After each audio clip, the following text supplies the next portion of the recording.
Hello and welcome back to another episode of Chatting with Slava the Jordanian. I'm your host, STJ. Today I really wanted to have an intimate conversation with you guys, my listeners, and my audience, my viewers, about some of the stereotype statements that I get to read about, whether on an article or to I see being said around me, especially amongst my patients, that they are, women immigrants here in the United States.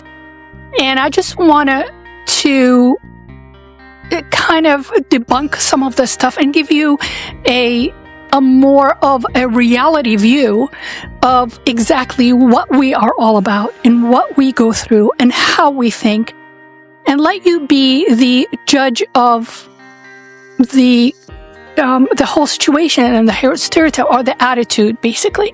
So I'm not gonna defend us. I'm not gonna, be hysterical about it. I'm not gonna be offended by it. I'm just gonna give you the fact I am a live example of a female immigrant that came to the United States in 1988 at age 19.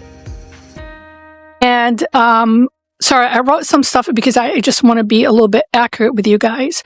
And escaped, 3 arranged marriages, and start all over, literally on my own with nobody's help except my guardians and the support of my family, of course. And then I met my husband. So let's start with, what does it take for a female to drop everything that she has and start all over again? Or what does it take for anybody to drop everything that's around them? Their life, their loved ones, everything they know, their career, sell their business, leave their business behind, leave their homes behind, all the memories, and start all over again. What it takes is belief. You have to believe in your vision. You have to believe that what you are leaving everything behind for is worth the sacrifice. If you have a doubt, or if we had a doubt that this life that we created in the new home is not worth what we sacrifice for, I guarantee it. Believe me when I say this, we will never have taken that leap of faith into a new world away from our home world.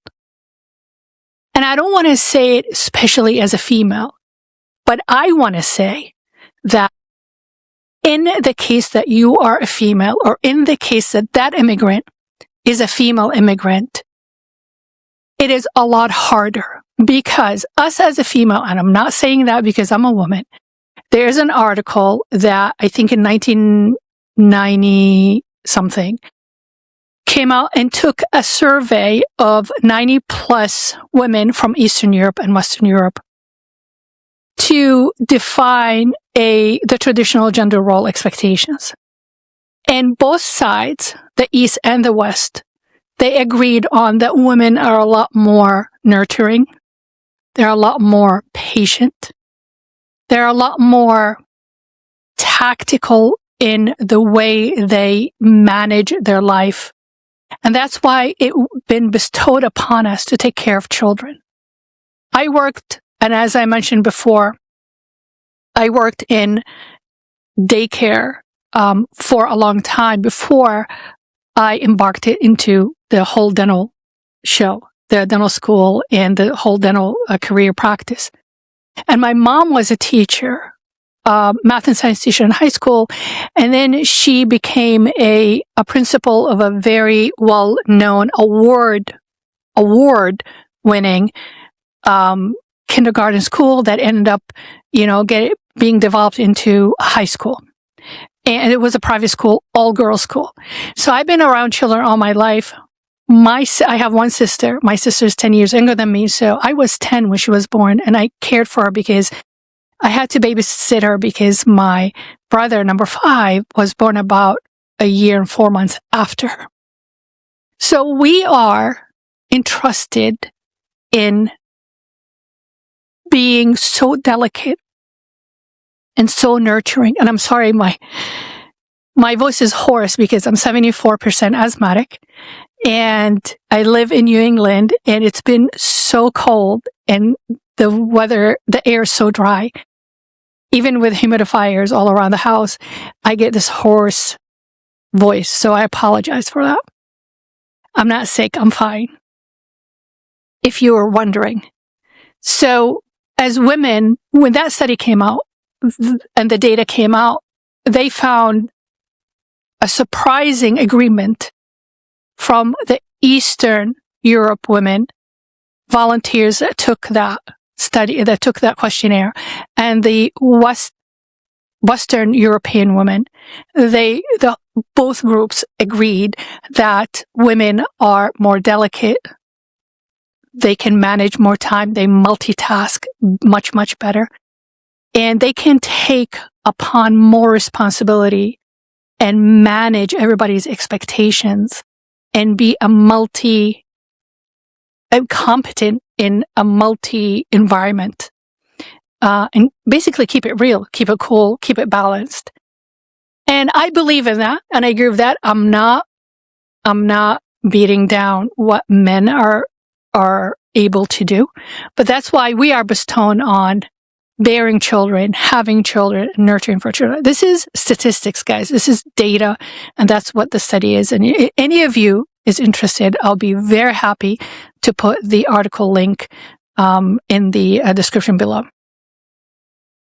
So what does it take to leave everything behind and embark on the new world? Takes a lot of courage, takes a lot of faith, takes a lot of patience, takes a lot of strength, takes a lot of compassion for everybody and anybody that crosses your path, whether to help you in your journey or create some kind of mayhem or enters your life in a certain relationship that might hinder or become an obstacle in your path towards your goal and your vision for a better life, or just a different life, or just a life. It doesn't really matter.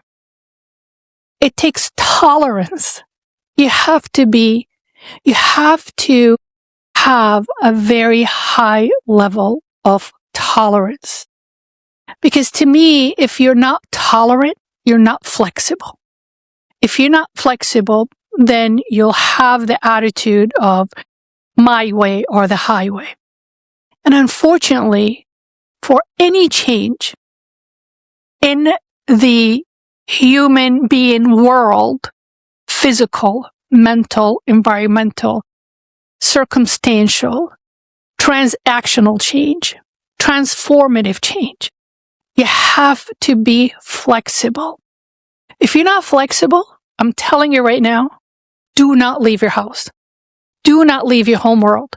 Just stay where you are, because immigrating or even migrating from a small town to a big city, from a mountain village to a bigger town, going across borders, not necessarily actual political borders or geographical borders, just beyond the borders of what you are used to, what we call here in the West your comfort zone. Going across that or crossing that border, it takes a toll on your mental, physical well-being and emotional well-being too. Because every hour on the hour, even every minute of that hour, you are questioning yourself, saying that, did I do the right thing? What should I do? Did I do the right thing? What should I do? I might go here. I might go there. Maybe this looks better. This feels better. Add on top of that factors that will influence your decision, whether it's human factors or, like I said, circumstantial, weather, opportunity, type of profession, interest, passion, identity, the feeling that you want to belong. So tolerance and flexibility, to me, if you're listening to this, is one of the most important traits that anybody thinking of leaving their home world, embarking on a new world, doesn't have to be drastically different, just different, right? Crossing that comfort zone border, you have to be flexible. And to be flexible, you need to be humble, right? And conduct yourself with modesty. Because many of us, a lot of us, not all of us, had a really good life in our home world. But we decided there is something missing about that life. And there was this nagging voice inside of us that was telling us that you need to go searching for that thing that's missing to feel whole, to feel complete. And you will be a better person for it than you are right now. Now, thinking that way, being in this comfort zone, very comfortable, especially in my case, it was almost insanity to think that there is something better than what I have right now. And the only way that I would ever find out the truth about that feeling is to take that leap of faith and actually embark on the journey that I did. So we said faith, strength, patience, tolerance, flexibility, humility. Humility. You're nobody special. You're special to your family, and you're special to your home world because you had occupied a place in that geographic space we call our home world, within your culture, within your neighborhood, within your community, within your country, speaking the same language, eating the same food, thinking almost the same way, having the same customs, the traditions, the holidays, the way you speak to your body language, your phrases, right? It's all the same. And then you pull yourself out of that and go through what we call the identity crisis. The feeling of I want to belong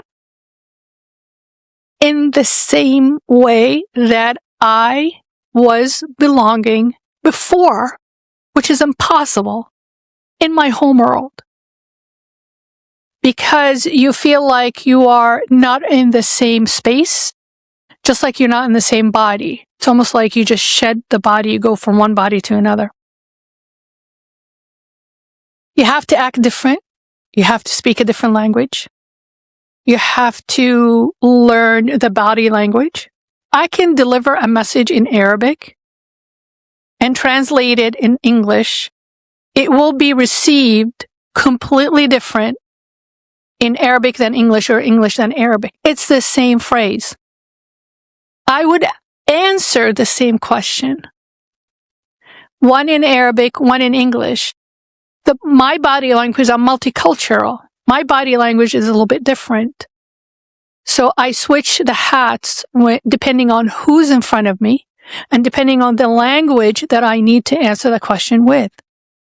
So I have to be very careful, like my brain has to go into these compartments and analyze first, who am I talking to? And how should I answer that question in order for my answer to be received and for me to be perceived in a acceptable way. So a lot of the people out there don't realize what also, as immigrants, our brain and our mind has to go through sort of a special type of assimilation, not only cultural, societal simulation, it's mental and emotional simulation into the new world. And that takes a lot of strength, and that takes a lot of confidence, and that takes a lot of patience, and that takes a lot of faith. Because if you don't believe that you are able to simulate, whether you have expected to simulate emotionally and mentally in the new world, but if you don't believe that you are capable and you are able and you are going to anticipate the need to simulate in the new world, don't even try it. Don't even try to pluck yourself out of your home world into the new world. It's going to be very difficult, almost impossible to achieve. But you have to have faith. Even though you don't know for sure that you are going to be able to succeed or not, you need to have that faith. And that faith, tolerance, passion, patience for your vision is what you pack with you together. All of that together in what I call the emotional backpack that we all pack. We don't care about the clothes. We don't care the money because we're going to find a job, whatever, which is fine. We don't care about the relationship. We don't care. And when the tough gets going, you are constantly pulling out of that emotional backpack the tools that you need to, cultivate that new world and assimilate in the new society. So one of the stereotypes that I was reading about actually is that immigrant women, especially in the United States, and I'm going to read it out because I want to get it right. They are too domestic as caregiver roles, limited to jobs like nannies, housekeepers, or factory workers, assuming they only do this type of work. Now, I just Googled this, and that is mind-boggling, that the notion of that's what we are only good for. Factory workers, nanny, housekeeping. And that is so wrong in so many different levels. So here am I, a 19-year-old. When I read this is what I thought about. I'm a 19-year-old female that was born and raised in Saudi Arabia, and I plucked myself out of this very cushiony, comfortable life because I just want to create my own life. I had a faith. I believed in myself that I can create a life that will actually suit me or suits me rather than inherit a life that my parents built for themselves. It's not my life, it's their life. But that's just me. That's my mindset. So I had to master that mindset. And it started in high school. I have no idea what triggered that. And I have no idea what made me think that way. I remember had a really tough time in school, in high school, and I couldn't fight the nagging feeling that I don't belong here, I belong somewhere else. Anyways, so for me, when I read this, I'm thinking that as a 19-year-old coming to the United States, I didn't look traditional. I didn't carry myself in a very traditional way. I didn't carry myself. I spoke back then I spoke 4 languages: German, English, Arabic, and French. And not fluently, but I can manage. And travel the world very cultured, attended opera by age 4 in all the royal palaces in Vienna and Paris and London and all that. So my parents were a huge classical music and opera and art and culture. Have toured most of the European museums in Austria, France, England, Italy, Germany since I was 6 and 7 years old. So I didn't carry myself in a very traditional way to be stereotyped, but the majority, I'm not saying I was stereotyped that way, but it's shocking for me. I've been here about 38 years in the United States. For me to read that this is still the perception of what female immigrant are only good for. That's sad. That's sad for humanity. And it's sad that we still stereotype this. So now I'm thinking back, reflecting, that when I was walking in the streets of Cleveland, Ohio, when I was at Case Western, going to a store, picking up water, picking up snacks, whatever, going to eat somewhere, that the society looked at me as that's all what I'm good for. I'm not minimizing or belittling those professions at all. But that should not be it. Yes, we are probably good at that and good at other stuff, but that can't be just it. That is so limiting. Not only is a stereotype, but it's such a limiting mindset towards the female immigrants in the United States. It blew my mind. The other one that is also very interesting: unwilling, unable to simulate, accused of not learning English, refusing to integrate, or clinging to foreign customs like wearing veils for some of us. And you know what? I just sometimes laugh at these things because it's not funny. It's really sad. It's really sad that we still look at people or see people that way. Let me go through really quick in regards of the whole veil thing. It's a culture. Nuns wear head cover. Indian Buddhists wear head cover. Through ancient civilizations, Roman women and Greek women during the Roman Empire, during the Greek time, they wore head cover when they went outside. So it's a cultural thing, it's a custom thing, it's a style thing.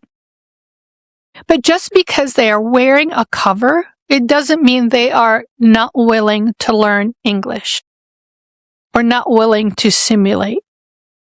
The reason why it could be, that's one of the reasons why, that it might be that it is the perception. And I hate to say it, and it happens here in the United States, which something that I want to make an episode about it, which is the intimate partner violence among the female immigrant women in the United States, which is a huge, huge challenge and a huge problem in this country. Part of it is because some of these women, the immigrant men, they go back home and they marry their own, right? And some of these women are uneducated. And some of these women are very sheltered, right? And they get plucked from rural areas to come back to the Western world. Some of them are illiterate.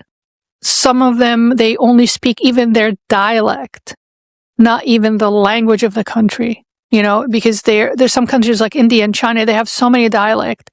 So if they come from a small town, small village, they only know how to speak their own language. So take that figure, bring them here. The only person that they can communicate with is either calling their family or the spouse. Now, shame on the spouse if they keep their wives or their partners or significant other sheltered and not encourage them to take night classes, for example, to learn the language, and not sit down with them to teach them the language. Because it has nothing. In a case of an emergency, let me give you an example. Saudi Arabia, when I was living there in the 80s, women couldn't drive. You know how dangerous that is in an emergency event? And it happened to us. Luckily, my father was at home. My youngest brother banged his head against the closet and opened up his forehead, gushing blood. It was me, my mom, and my brothers. Now, my brothers did not have a car under them, nor they were just in high school. They couldn't drive, like, hysterically, whatever. Everybody panicked.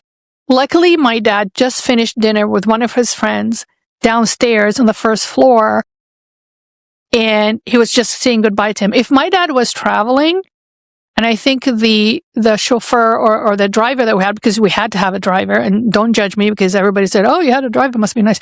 We had to for emergencies. But I think my dad gave him the night off, because he knew he was there. So I rushed downstairs like, Dad, we got to go to emergency room. My brother, who was the youngest brother, he was like 5. He was completely covered. Looks like a horror movie, drenched in blood. So I had my hand on his forehead, and we rushed to the hospital. I soaked I had like a white t-shirt and denim. I lived in that. And my dad took us to the hospital. We did the things, stitch him, whatever, came home. And all I can think of on the drive home in the middle of the night is like, what if my dad wasn't there? I can't drive. I don't know how to drive. Even if I knew how to drive, it was against the law to drive. So it's not only beneficial for that immigrant spouse to learn English to express that there is an emergency situation. That alone is huge. Right? Because as an immigrant, you come to this country, you work very hard, you pay your taxes in order to take benefits of public services. If you don't know how to speak the language, how are you going to ask for help? How are you going to describe what's going on? And that taps on into the intimate partner violence issue here, because if they can't speak the language to express that something's wrong, go next door, knock on your neighbor's door and said, hey, I have been traumatized, or I have been violated, I have been hurt, I have been injured, and I need help.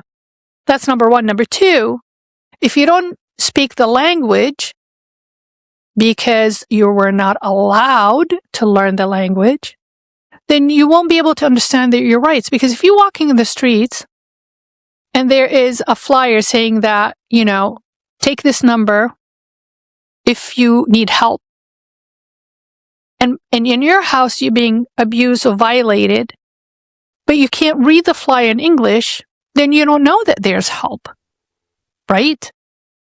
So not learning the language is a huge disadvantage of these women coming to the United States or just coming to the new world.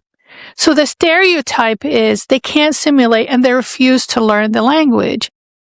But I would argue that it's not because they don't want to learn the language.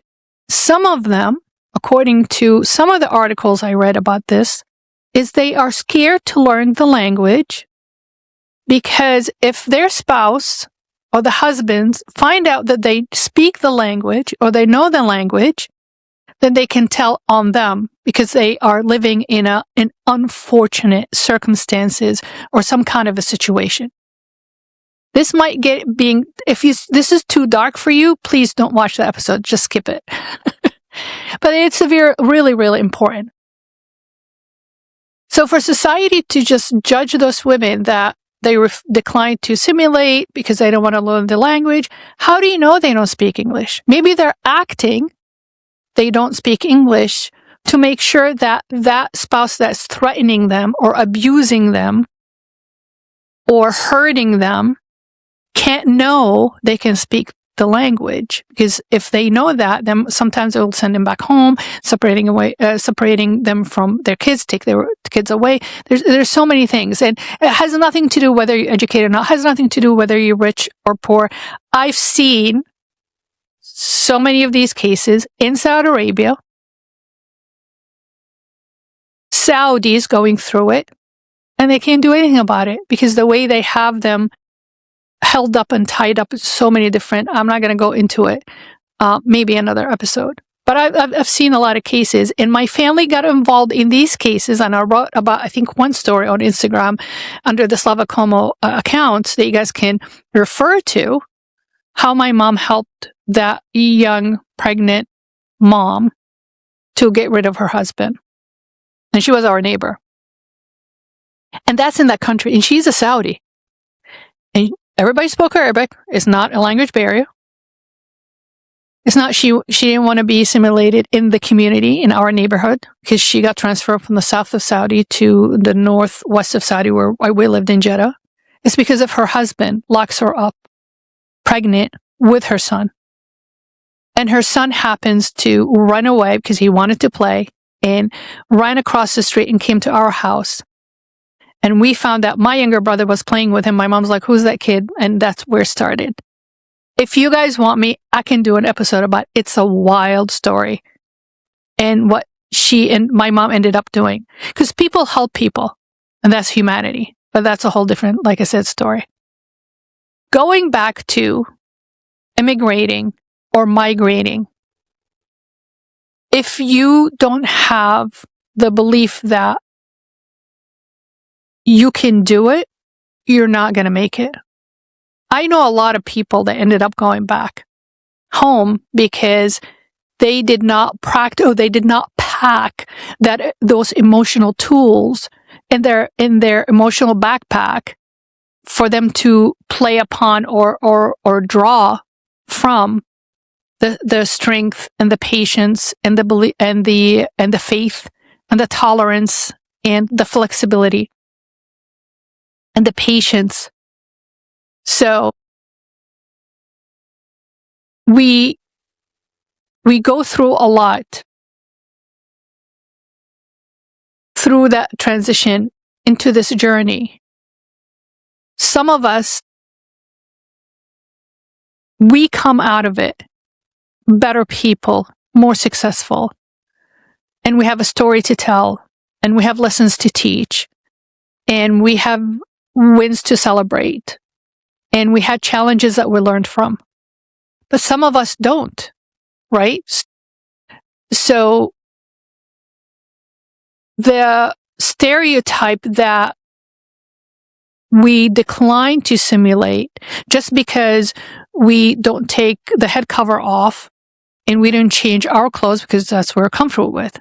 It's enough that it's not enough that we left everything behind, crossed that comfort zone, that border, the emotional borders, coming here to have a better life. But all they have sometime is the traditional clothes that we have as a link, as a connection to our home world. So simulation doesn't mean pull our skin off and kind of, flip us inside out and be a whole different human being. No, simulation means that adaptation, adapt the customs, respect the traditions, consider and be acceptance of the laws and the regulation of the new society. Play by the rules. That's what simulation to me is as an immigrant. I'm not gonna change my faith. I'm not gonna change my skin color. I'm not gonna change my eye color.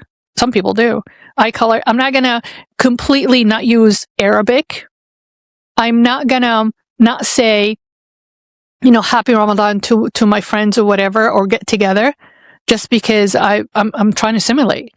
No, I'm not. So those are the things that I was really surprised this time and age that we are still stereotyping people. But who cares if they're covering their head? Let them cover their head. Do they speak English? That's the most important thing. Can I communicate with that person? Can I help that person? I'm a dentist that owns dental practices. When somebody covering your head, even I've been here 38 years, so I'm more like, I think, well, when I'm here, I don't feel like I'm Arab enough. When I'm there, I don't feel like, when I'm there, I don't feel Arab enough. When I'm here, I don't feel like American enough. So I'm in limbo, but that's a whole different issue. But my concern is, can they speak the language so I can help them, so I can diagnose them, so I can present treatments, so they can give me consent for me to treat them? That's what that's what matters. Can they speak the language so we can help them out, because they need help. If they have a busted tooth, I need to know what happened. Are they in a violent relationship? Are they not safe at home? But if they cannot explain that to me, and the husband or the spouse comes in and they're translating to me, I don't know if they're telling me the truth. I don't know if they're covering anything. I have no idea. So I agree, language is very, very important, but you cannot deny that the cultural pressures sometimes, especially if they are not well educated, they don't feel like they have the right to ask to be taught the language in order for them to communicate independently of their spouses. And I hope that makes sense. Economic drain or threat, believed to take jobs, depress wages, or abuse social services rather than being contributors. Wow.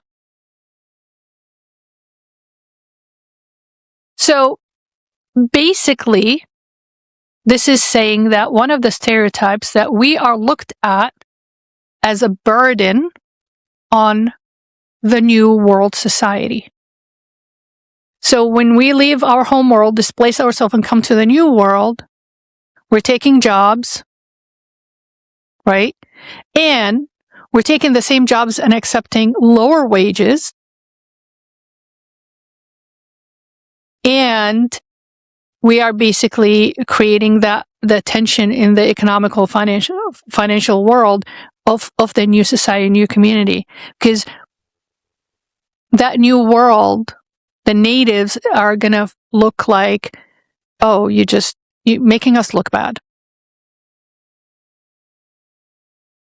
But we are not the creators of these regulations. We see the opportunity and we offer our services in a more affordable way. We ask, and the society agrees, and the new society receives it. Sure, I'll pay you less. You do the service, I'll pay you less. Nobody twisted the arm of the society to accept that. But accepting that will actually create opportunities for us in order to survive and thrive in the new world. So it's mind-boggling. Every time I think about it, I don't get it. I don't get it. So put it this way. If somebody knocks on your door at home, you open the door and you welcome that person in. And that person said, I need shelter and I need food and I need a job. Sure, come on in. But you have to earn your keep. I'll give you this, I'll give you this, I'll give you that.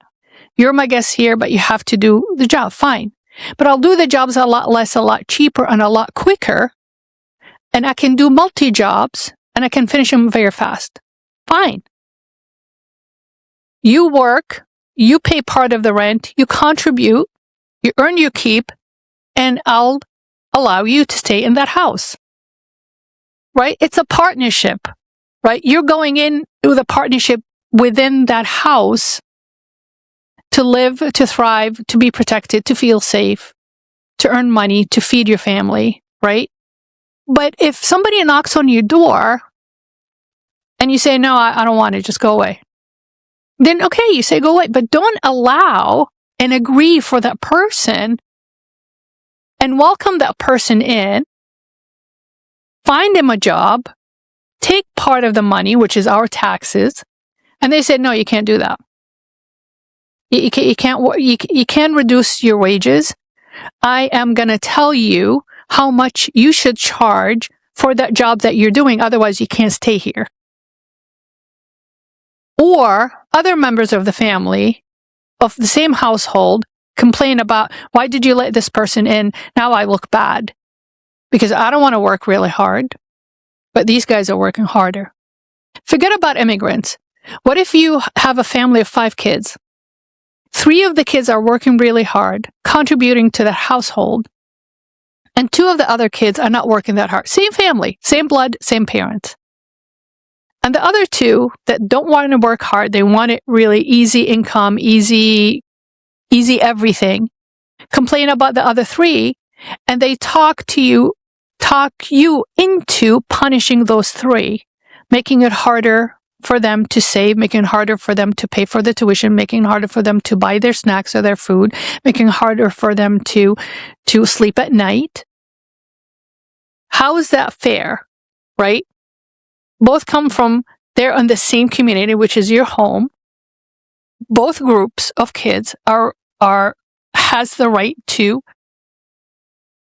survive or to actually exist in that household. But you're telling one group, these rules don't apply to you. Yeah, these rules apply to you. That's how we create stereotype, right? Because stereotype is created by when you have a differential treatment, one group than the other. You're okay, but you're not okay. Yeah, you're allowed, you're not allowed. Then you become what? Segregated, polarized, right? Now, you start building resentment and you start creating conflict, right? So managing our expectations as immigrants coming from our home world into the new world, we spend the majority of our time managing our expectations. And trust me, we don't expect much. We really, really don't. Because we know that, especially if you are leaving that life in your home world, we know that nobody's going to give us a break. Not like our family. Nobody's going to be tolerant, not like our family. Nobody is going to allow us to get our way, not like our family. So we know that. And we know that we are going to we're going to be given the minimal, but expect the most. That's why we high perform or we overperform or we work so hard in order for us to shine and to be acknowledged and to be seen. So I just wanted to go over that for anybody that's out there that believes or thinks or seeing us through the lenses of, oh yeah, it must be nice you guys get over it. No, it's not. It's not easy. It's nice, but we work really hard towards it, but it's not that easy. So I hope you guys enjoy this. I like to do these episodes for you guys to just to have my own thoughts without guests delivered to you to get to know me as a host. And I hope you guys like that. So thank you so much for listening, and thank you so much for watching, and we would love your support. So please like, share, and hit the notification bell in order not to miss any episodes, especially if you're watching them on the YouTube channel, the Greenwood Dental Partners. And they're uploaded every single Wednesday on Spotify and Apple Podcast. This is our season 2, and we enjoyed tremendously season 1, and I can't believe we produced about 35 episodes. It was a lot of work, hard work between us and the Mindset Mastery Moment team, which we're so grateful for. But it was a lot of fun, and here we are. We're doing season 2. And please let me know if you can think of any topic, if you can think of any challenges or any questions you can think of, please put it in the comments below, and I'll be very, very happy to address it, because I want to create these episodes depending on what you would like me to discuss. So thank you so much in advance for your support. And I hope to see you next time. This is Slava the Jordanian.